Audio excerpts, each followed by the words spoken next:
السلام علیکم، یہ چائنا ریڈیو انٹرنیشنل کی اردو سروس ہے۔ بیجنگ اسٹوڈیوز سے اب تک کی خبروں کے ساتھ میں ہوں شاہد افراز خان۔ سب سے پہلے اہم خبروں کا خلاصہ۔ نئے عہد میں چینی خصوصیات کے حامل شی جن پنگ کے سوشلسٹ نظریے پر عمل جاری رہے گا۔ اگلی نسل کے انٹرنیٹ کی اپ گریڈ میں تیزی، بوآو ایشیائی فورم۔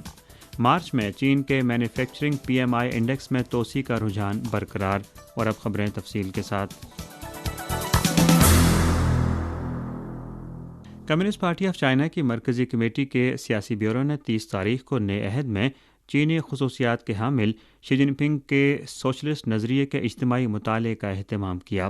پارٹی کے جنرل سیکرٹری شی جن پنگ نے اجلاس کی صدارت کرتے ہوئے اس بات پر زور دیا کہ پوری پارٹی کو نئے عہد میں چینی خصوصیات کے حامل سوشلزم کے بارے میں فکر کا گہرائی سے مطالعہ کرنا چاہیے اور اس پر عمل درآمد کرنا چاہیے تاکہ ترقی کی ایک مضبوط نظریاتی بنیاد رکھی جا سکے۔ اس ضمن میں یہ اجلاس ایک مثالی کردار ادا کرے گا۔ شی جن پنگ نے شرکاء کے خیالات سننے کے بعد اپنے خطاب میں واضح کیا کہ نئے عہد میں چینی خصوصیات کے حامل سوشلسٹ نظریے کا مطالعہ اور اس پر عمل درآمد نئے عہد میں نئے سفر کے لیے بنیادی ضرورت ہے۔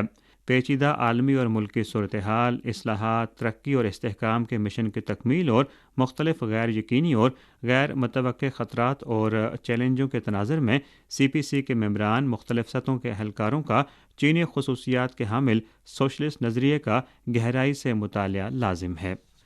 30 مارچ کے صبح بوآئی ایشیائی فورم 2023 کے سالانہ اجلاس کی افتتاحی تقریب منعقد ہوئی۔ اگلی نسل کے انٹرنیٹ کے موضوع پر اجلاس کے ذیلی فورم میں مہمانوں نے اگلی نسل کے انٹرنیٹ کی ترقی کے رجحان اور مستقبل کی انٹرنیٹ ٹیکنالوجی کو فروغ دینے کے طریقوں پر سیر حاصل تبادلہ خیال کیا۔ مہمانوں کا کہنا ہے کہ انٹرنیٹ کی اگلی نسل مصنوعی ذہانت کے ذریعے چلائی جائے گی، جس کی وجہ سے انٹرنیٹ کی رسد اور طلب دونوں میں بہت زیادہ فرق پایا جائے گا۔ ماضی میں انٹرنیٹ کے بنیادی کیریئر گرافکس، ٹیکسٹ اور ویڈیو تھے، جبکہ مستقبل میں زیادہ سے زیادہ ریئل ٹائم ویڈیوز ہوں گی اور ان کی فراہمی دو طرفہ ہوگی اور کچھ ڈیجیٹل حقیقی فیوژن منظرناموں کا ملاپ ہوگا۔ فورم کے شرکاء نے کہا کہ انٹرنیٹ کے مستقبل کی ترقی کو کمپیوٹنگ پاور اور نیٹ ورک کنیکشن کی کارکردگی میں خاطرہ بہتری سے مدد ملے گی، لہٰذا انٹرنیٹ اپلیکیشنز کے علاوہ ہمیں انٹرنیٹ کی بنیادی ٹیکنالوجی کی تحقیق پر بھی زیادہ توجہ دینی چاہیے۔ چینی اکیڈمی آف انجینئرنگ کے ایکڈیمشین اور چنہوا یونیورسٹی کے پروفیسر وو جین پھنگ کا خیال ہے کہ اس وقت انٹرنیٹ کے تقریباً 9000 معیارات ہیں اور چینی سائنسی اور تکنیکی عملے کی قیادت میں قائم معیارات کی تعداد تقریباً 200 تک پہنچ چکی ہے۔ انٹرنیٹ ٹیکنالوجی کے معاملے میں چین کو وقت کے ساتھ ساتھ اپنا موقف پیش کرنے کا حق حاصل ہو رہا ہے۔ 31 تاریخ کو چینی وزارت خارجہ کے ترجمان ماؤ ننگ نے یومیہ پریس کانفرنس میں امریکہ کی جانب سے منعقدہ نام نہاد ڈیموکریسی سمٹ سے متعلق چین کا موقف بیان کیا۔ انہوں نے کہا کہ اس سرگرمی کا خلاصہ یہی ہے کہ دنیا کے ممالک کی امریکی معیار کے مطابق درجہ بندی کی جائے اور امریکی مفادات کی روشنی میں مختلف ممالک میں مداخلت کی جائے۔ اس اقدام کا مقصد جمہوریت کے نام پر چھوٹے گروہ تشکیل دینا، عالمی برادری کو مختلف طبقوں میں تقسیم کرنا اور دنیا میں تقسیم پیدا کرنا ہے۔ یہ امریکہ کے تکبر، پاگل پن، خود غرضی اور جابرانہ عزائم کی عکاسی کرتا ہے۔ اس سمٹ نے دنیا کو جمہوریت کے معاملے پر امریکہ کے منافقانہ دوہرے معیار سے مزید آگاہ کیا ہے۔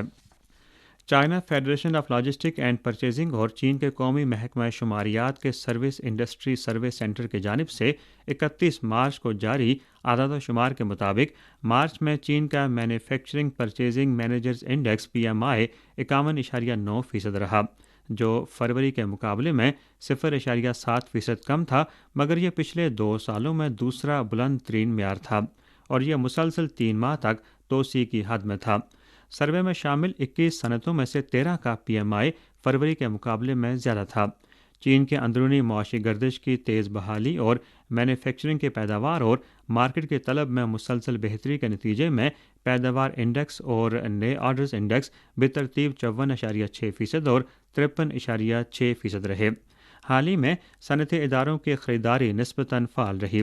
خریداری حجم انڈیکس 53.5% ہے، جو دسمبر 2020 کے بعد سے ایک ریکارڈ ثابت ہوا ہے۔ امپورٹ انڈیکس 50.9% تھا، جو مسلسل 2 ماہ تک توسیع کی حد میں تھا، جس سے ظاہر ہوتا ہے کہ صنعتی اداروں کی جانب سے پیداوار کے لیے خام مال کی درآمدات میں اضافہ جاری رہا۔ حال ہی میں چین کی معاشی بحالی کا رجحان برقرار رکھا گیا۔ صنعتی اداروں کا اعتماد مستحکم رہا اور پیداوار اور کاروباری سرگرمیوں کا متوقع انڈیکس 55.5% ہے، جو اعلیٰ معاشی حد میں ہے۔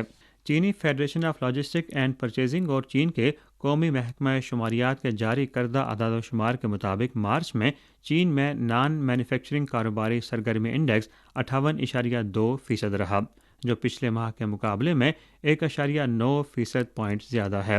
علاوہ ازیں تعمیراتی صنعت کی توسیع میں تیزی آئی اور متعلقہ کاروباری اداروں میں مزدوروں کی مانگ میں بھی اضافہ جاری رہا۔ چین کے مکاؤ خصوصی انتظامی علاقے میں بنیادی قانون کے نفاذ کی 30ویں سالگرہ کی مناسبت سے 31 تاریخ کو مکاؤ میں ایک اجلاس منعقد ہوا۔ اجلاس میں نشاندہی کی گئی کہ مکاؤ میں بنیادی قانون کے نفاذ کے بعد 30 سالوں میں اس نے مکاؤ خصوصی انتظامی علاقے کی آئینی بنیاد تشکیل دی ہے، خطے کے آئینی نظام کی وضاحت کی ہے اور مکاؤ میں مختلف اداروں کی ترقی کے لیے ہمہ جہت قانونی ضمانت فراہم کی ہے۔ مکاؤ خصوصی انتظامی علاقے کے چیف ایگزیکٹو ہے ای چنگ نے یادگاری اجلاس میں شرکت کی۔ اپنے خطاب میں انہوں نے کہا کہ مادر وطن میں واپسی کے بعد سے مکاؤ کی کامیابیاں ایک ملک دو نظام اور بنیادی قانون کے اصول کے جامع اور درست نفاذ کا نتیجہ ہیں۔ مکاؤ کے خصوصیات کے ساتھ ایک ملک دو نظام کے کامیاب عمل نے مکمل طور پر ثابت کیا ہے کہ ایک ملک دو نظام قابل عمل اور مقبول ہے، اور اسے مکاؤ کے عوام کی ایک بڑی تعداد کی متفقہ حمایت حاصل ہے۔ بیجنگ میں منعقدہ ایک حالیہ سیمینار میں 60 سے زائد چینی اور غیر ملکی ماہرین نے تبت میں تعلیم کی ترقی پر تبادلہ خیال کیا۔ بیجنگ کی سینٹرل یونیورسٹی فار نیشنلٹیز میں تبتی پروفیسر شیراب نیما نے کہا کہ 50 کی دہائی میں تبت کی پرامن آزادی سے قبل تبت میں عام لوگوں کو تعلیم کا کوئی حق نہیں تھا، اور نوجوان اور درمیانی عمر کے لوگوں میں ناخواندگی کی شرح 95% تک تھی۔ پچھلی صدی کی 60 کی دہائی میں جمہوری اصلاحات کے بعد تبت میں غلامی کا خاتمہ کر دیا گیا اور عام تبتی جو زرعی حقوق سے محروم اور غلام ہوا کرتے تھے ان کو تعلیم کے مواقع اور حق دیا گیا۔ ان کا کہنا تھا کہ وہ ان تعلیمی مواقع سے فائدہ اٹھانے والوں میں سے ایک ہیں۔ 70 کی دہائی کے آغاز میں انہوں نے پرائمری، مڈل، گریجویشن اور یونیورسٹی تعلیم حاصل کی اور تبتی تاریخ کے اسکالر بن گئے۔ 31 مارچ کو بیجنگ میں چائنا میڈیا گروپ کے national e sports development research انسٹی ٹیوٹ کے نقاب کشائی کی تقریب منعقد ہوئی۔ سی پی سی کی مرکزی کمیٹی کے پبلسٹی ڈپارٹمنٹ کے نائب سربراہ اور چائنا میڈیا گروپ کے صدر شین ہائی شونگ نے تقریب میں شرکت کی اور دیگر معزز مہمانوں کے ہمراہ مرکز کی نقاب کشائی کی۔ مرکز کے صدر شوئی جی جن نے اپنے خطاب میں واضح کیا کہ صدر شی جن پنگ نے کئی مرتبہ ڈیجیٹل معیشت سے وابستہ سرگرمیوں میں شرکت کی ہے اور اس بات پر زور دیا ہے کہ ڈیجیٹل معیشت کا تعلق قومی ترقی کی مجموعی صورتحال سے ہے۔